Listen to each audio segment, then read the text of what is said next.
Assigned at Birth, Introduction to Bloodline Roles, Occult Families.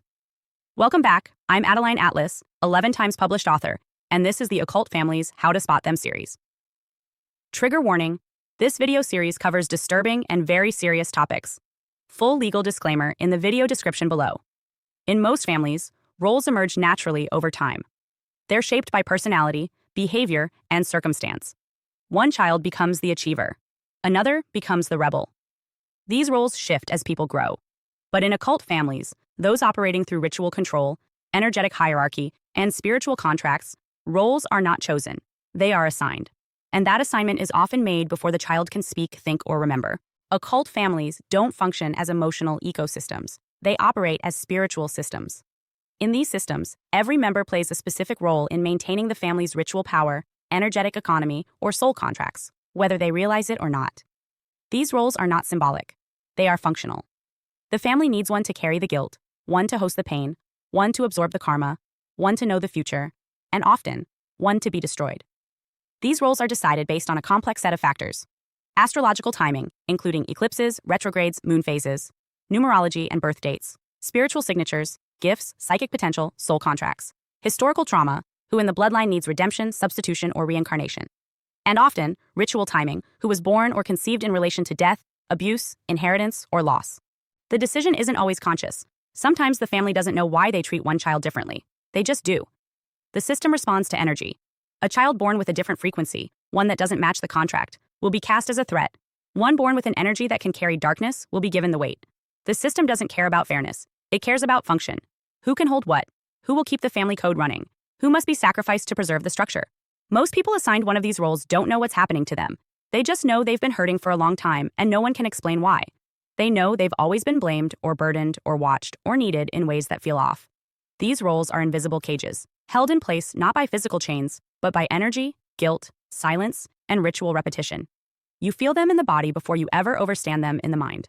In this chapter, we are going to name 4 of the most common spiritual roles assigned within ritualistic families: the sacrifice, the vessel, the seer, the cleanser. Each of these roles is designed to keep the family system intact. But once you name the role you were given, you begin to dismantle the grid. You realize you were never the problem. You were the one who exposed the problem by being different from what the system required. Let's begin with the role that bears the most weight: the family sacrifice. The sacrifice, the bloodline's living offering. The family sacrifice is not simply a misunderstood child. They are the energetic offering of the bloodline system. While other family members are permitted to grow, succeed, and stabilize, the sacrifice's life is built on collapse. Their presence is spiritually coded to carry the burden for everyone else. But this role isn't punishment for wrongdoing. It's often the opposite. The sacrifice is selected because they are powerful. They carry a soul frequency that can absorb distortion, pain, and trauma that others cannot. In any other family, this would be seen as a gift. In a ritual family, it makes you a target.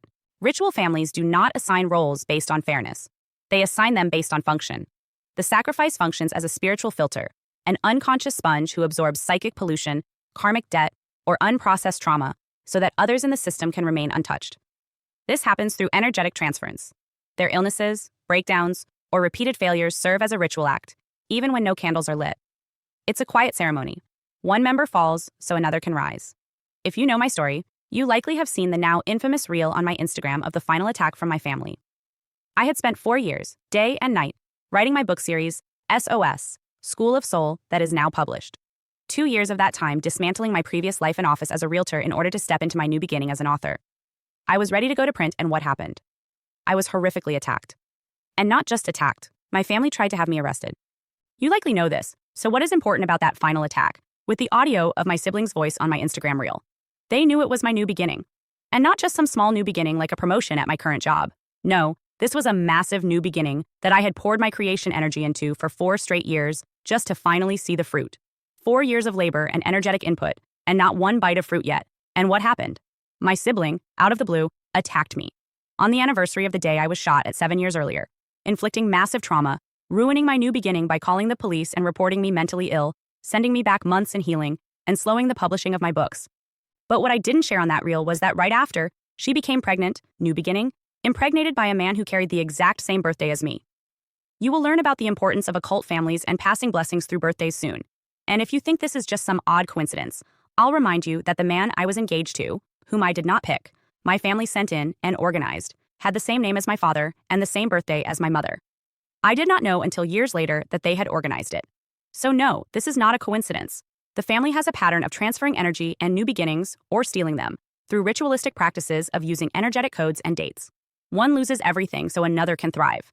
And no one says it out loud, but the system depends on it. How the sacrifice is chosen. The selection of a sacrifice doesn't happen randomly. It follows a pattern that often includes symbolic initiations or ritual indicators.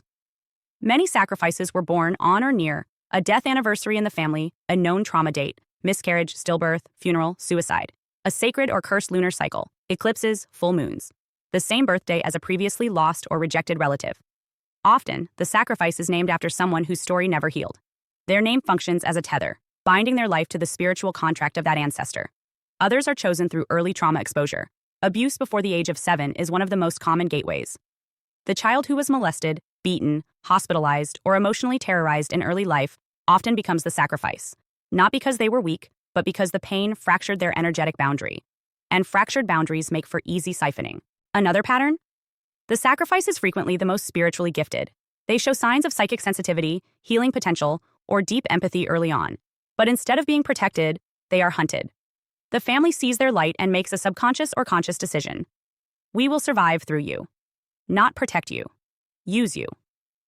What the sacrifice actually does: think of the family system like a body. Every member has a function. The sacrifice is the liver. They detoxify. Spiritually, emotionally, energetically. If another family member is too saturated with guilt, shame, fear, or rage, that energy gets offloaded onto the sacrifice. This happens through emotional dumping, psychic attack, blame shifting, manipulated loyalty, sexual violation, illness or breakdown following family events. After these exchanges, the system recalibrates. The better child thrives. The parents breathe easier. The golden child lands the job. And the sacrifice collapses. This cycle becomes predictable. And every time it happens, the family feels relieved, because unconsciously, they fed the ritual. You crashed, so they could continue. In more overtly ritualistic families, this transference is ceremonial. The sacrifice may be physically touched or held during rituals. Their personal items, underwear, hair, menstrual products, saliva, may be stolen and used in sympathetic magic. These items are carriers of energetic identity. By binding them, burying them, or burning them, the family can transfer sickness, stagnation, or spiritual debt onto the sacrifice. But even in families with no overt ritual, the dynamic is still present. Suffering is organized. Your collapse is scheduled. Time to coincide with someone else's breakthrough. Signs you were the family, sacrifice. Most people who were assigned this role felt it before they ever had language for it.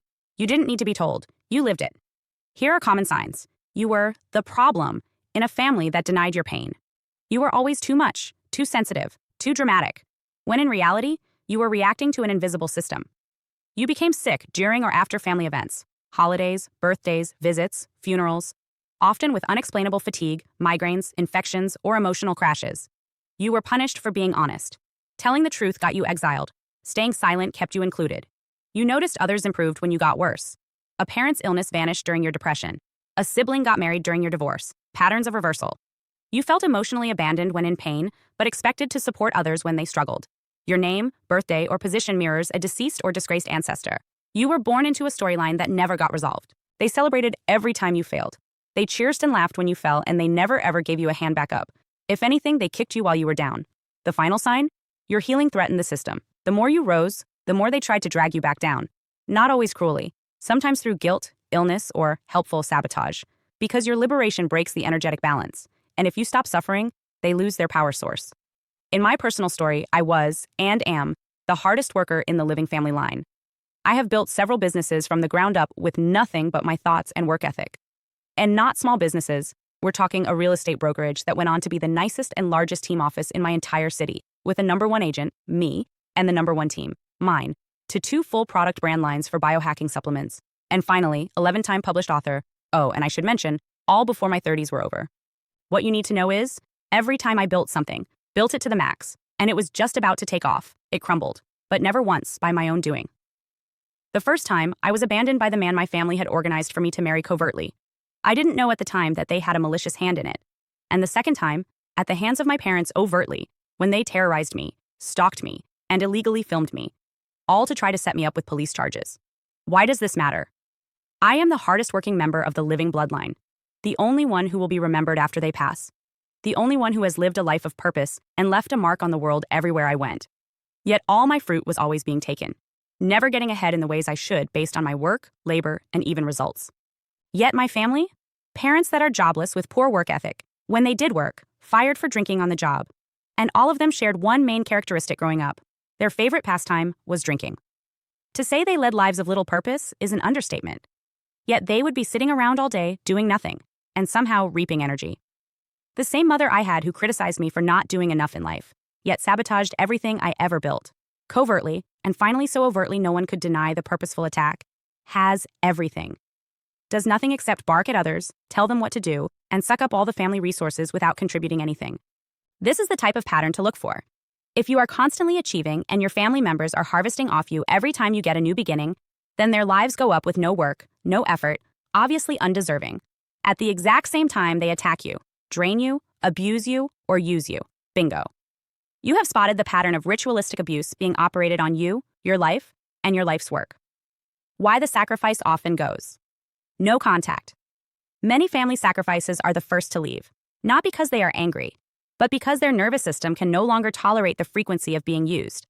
After enough cycles of sickness, relapse, self-blame, and psychic burnout, the body begins to scream for separation. And still, walking away feels impossible. That's the final layer of the programming. You are responsible for the family's survival. You may hear voices in your mind saying, "You're abandoning them. They need you. They'll fall apart if you go. You're being cruel." But here's the truth. You were never meant to carry what they gave you. The contract is false. The debt was never yours. And your suffering won't save them. It never did. It only reinforced the illusion that they could feed off you without consequences. Ending the sacrifice role begins with naming it. Saying, "I was not just hurt, I was used." Saying, "Their stability came at the cost of my collapse." That clarity breaks the trance. It ends the ritual.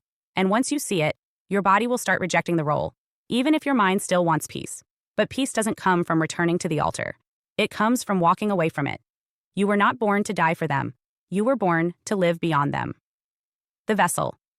The body as portal. If the sacrifice is the offering, the vessel is the gateway. They are not assigned to suffer in order to offset the family's misfortunes. They are used as containers for spiritual energy, ritual activity, or even non-human intelligence. Their body is not treated as theirs. It becomes a medium, a site, a channel, a thing that can be entered, manipulated, or programmed to serve the bloodline's deeper contracts. Most vessels don't understand what's happening to them at first. They feel different, haunted, observed, invaded, but can't explain why. Many suffer from dissociation, unexplainable body pain, missing time, or night terrors. They often say, "I feel like something uses me," or "I don't feel alone in my body." That's because they're not. The vessel is a ritual object in human form, and the earlier they're marked, the deeper the programming runs. What is a vessel used for? In occult systems, a vessel is a body designated to hold energy that doesn't belong to it. This can be the energy of an ancestor, a bloodline familiar, spirit assigned to the family, a non-human entity, used in high-level ritual networks, collective emotional weight, trauma, shame, grief, sexual or magical energy meant to be accessed by someone else. Sometimes, the vessel is used temporarily for a specific ritual, dream manipulation, or energetic transference. Other times, it's a long-term hosting assignment. In extreme cases, vessels are spiritually paired with entities that stay with them for decades, surfacing during sleep, sex, conflict, or trauma flashbacks. This is not metaphorical. Many survivors of vessel programming report feeling pushed to the back of their own mind, hearing or feeling something else inside them during key moments. Changes in posture, voice, or behavior during stress or sexual arousal. Waking up with marks on their body they didn't make. Forgetting entire conversations or videos that others remember. These are not symptoms of mere trauma. They are signs of energetic intrusion. How the vessel is chosen. The vessel is rarely the firstborn. They're often the middle or forgotten child, the one whose silence or sweetness makes them accessible. They may be seen as gentle, innocent, or spiritually sensitive. What the family sees is pliability. Their body responds to energy. Their dreams are active. Their emotions are wide open. This makes them ideal candidates for hosting.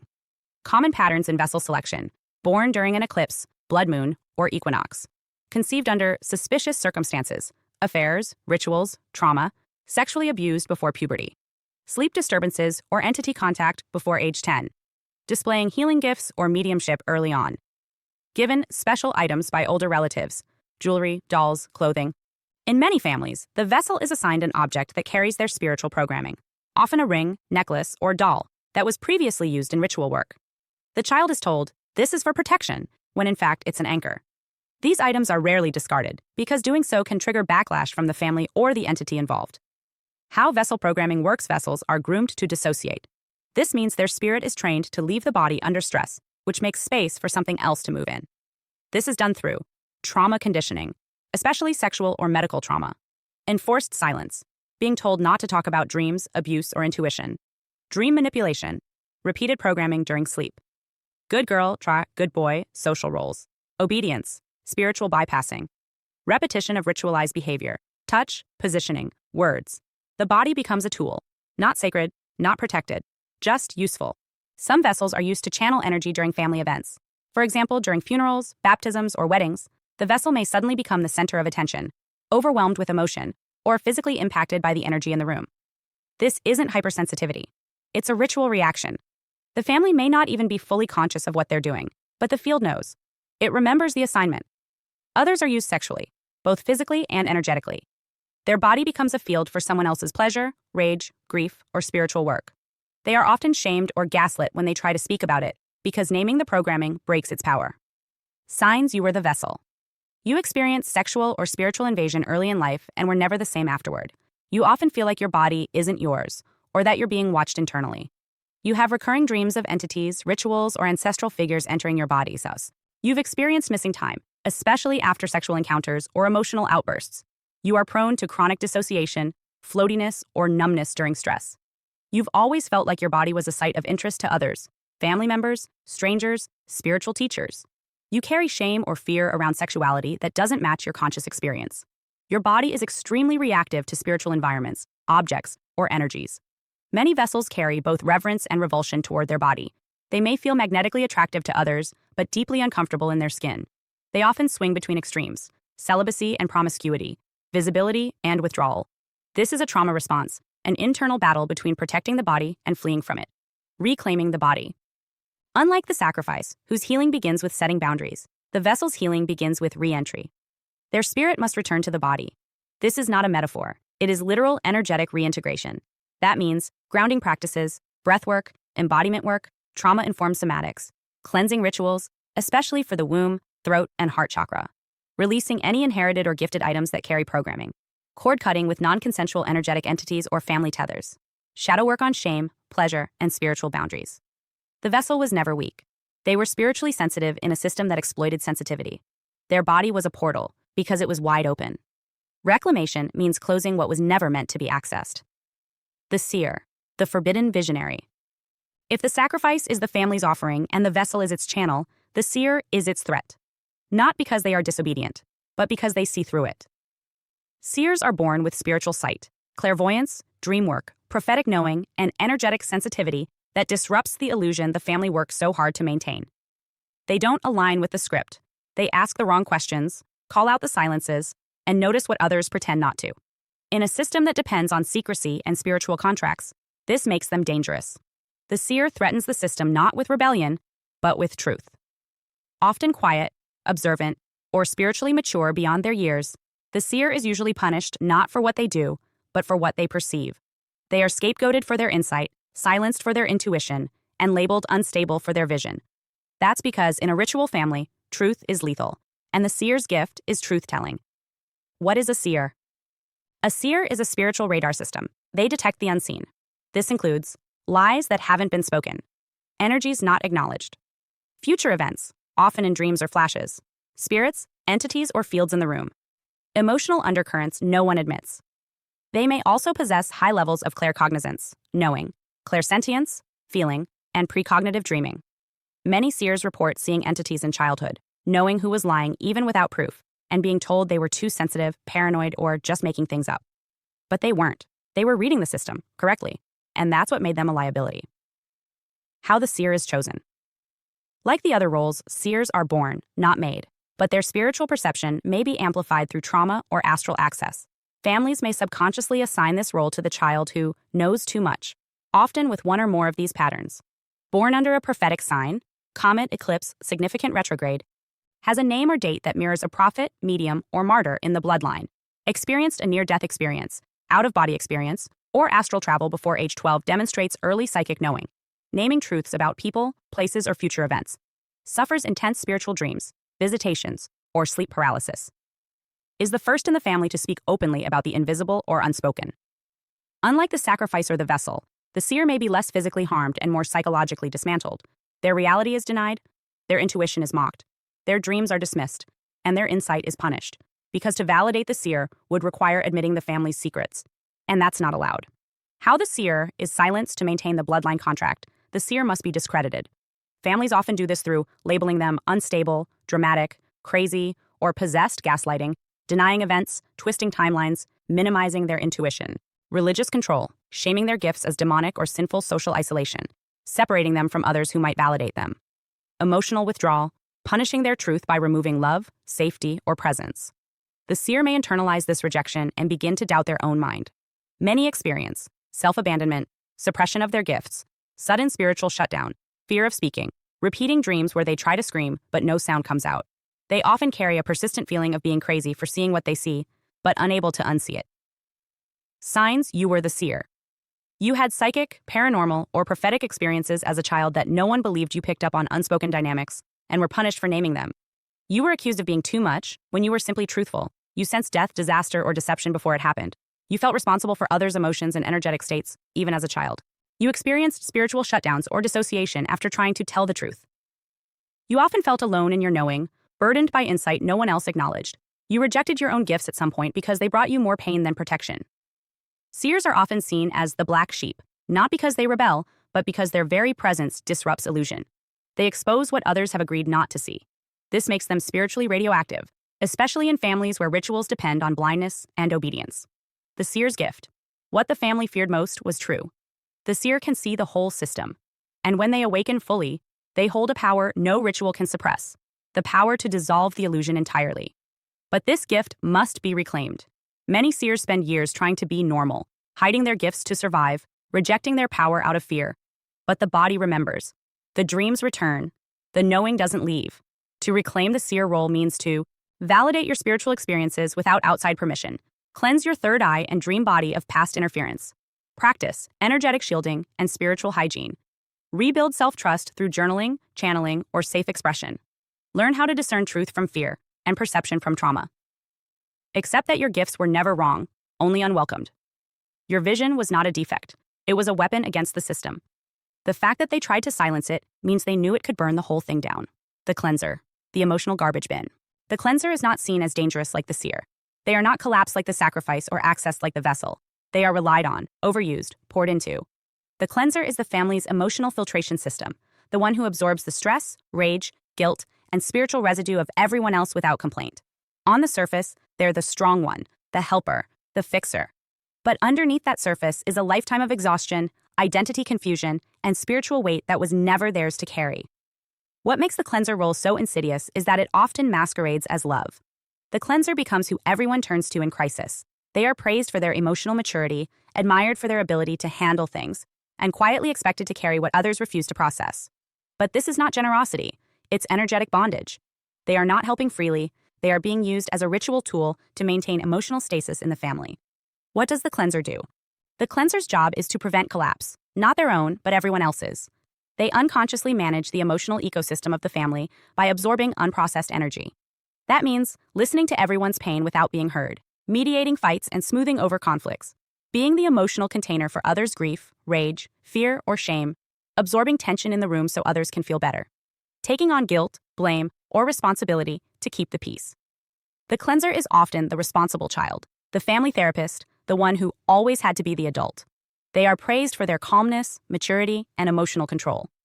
But no one sees what's underneath: exhaustion, resentment, and a soul that's been weighed down by energetic transference. In occult families, this role can become ritualized. The cleanser may be the one who attends every funeral, sits beside the sickbed, or manages the family trauma story. They are the emotional archive of the lineage, holding generational pain in their body, even if they don't understand why. How the cleanser is chosen. Cleanser assignment usually begins early, often in families with at least one unstable or abusive parent. The child learns quickly that their value comes from emotional labor. They are praised when they don't cause problems, and validated when they comfort others. They may be told they are so mature or such a good kid because they never ask for anything. Key patterns include being the peacekeeper between warring parents or siblings, growing up in a chaotic household that demanded emotional stability, being parentified, raising younger siblings or emotionally supporting an adult, being punished for having needs, emotions, or boundaries, learning to scan rooms, read energy, and emotionally attune to others as a survival skill. Unlike the seer, the cleanser isn't punished for their sensitivity. They're rewarded for it. But the reward is a trap. It keeps them tethered to dysfunction through identity. If I stop helping, I stop mattering. Ritual aspects of the cleanser role. Though less visibly ritualistic than the vessel, the cleanser is spiritually weaponized all the same. They are expected to be present at emotionally charged events to absorb energy, cry on behalf of those who don't, take blame to shield others, serve as the energetic stabilizer in times of chaos, hold space without rest or release. In some families, this is framed as destiny. You're the one who keeps us together. You're the strong one. You're the only one I can talk to. These phrases seem loving, but they're spiritual contracts, assigning you a role that drains you while feeding others. Cleansers often experience emotional burnout, autoimmune issues, adrenal fatigue, and mysterious illnesses related to the nervous system. Their bodies are overloaded with suppressed energy, not from trauma alone, but from carrying everyone else's. Signs you were the cleanser. You were the emotional support system for your parents, siblings, or both. You were praised for being mature, calm, or strong, but never emotionally supported yourself. You find it nearly impossible to say no without guilt. You feel drained after talking to family, even if nothing overtly happened. You were the one who mediated, de-escalated, or fixed the family's problems. You struggle with boundaries and overgiving in friendships and relationships. You carry guilt for things that have nothing to do with you. You feel deeply tired, but have no clear reason why. Cleansers are often high-achieving, hyper-responsible, and outwardly composed. But internally, they're flooded. They have no idea what's theirs because they've been holding so much that isn't. They suffer from spiritual constipation, carrying energy that never gets released because no one taught them to drop it. Breaking the cleanser role. The cleanser's healing starts with one radical truth. It's not your job to fix what they refuse to face. Their pain is not your burden. Their wounds are not your weight. You were not born to be the family sponge. You were born to be free. That means saying no, even when it disappoints people, letting others sit with their own discomfort, releasing inherited guilt and emotional responsibility, practicing energy hygiene, clearing, shielding, and energetic separation, identifying what's yours and what's projection, allowing yourself to express needs, rage, sadness, and complexity, redefining love without self-abandonment. The cleanser was programmed to see worth in usefulness, but true worth is not earned through suffering. It is inherent. And you were never meant to be the dumping ground for generational dysfunction. You are not selfish for stepping away. You are not cruel for refusing to hold what broke you. You are wise enough to know that cleansing begins with release. Hi, I'm Adeline Atlas, 11 times published author, and what you just watched is part of my signature program, the Chosen One series inside School of Soul. This series is not just a course, it's a blueprint for those who know they were different from the start. The black sheep, the scapegoat, the truth teller, the cycle breaker. Inside, you'll discover the family roles playbook, the golden child, the scapegoat, the enabler, the lost child, and how to finally step out of the part you were cast in without consent. How the black sheep becomes the goat, turning rejection into radical transformation and leadership. How to break generational curses and rewrite ancestral contracts so the pain stops with you. And how to recognize and escape modern forms of spiritual and technological targeting, from gang stalking to synthetic synchronicity. This isn't just about survival. It's about awakening, about reclaiming your voice, your lineage, and your destiny as one of the chosen ones. Click the link below to access the full series now, because the role ends the moment you decide it does, and the real script begins with you.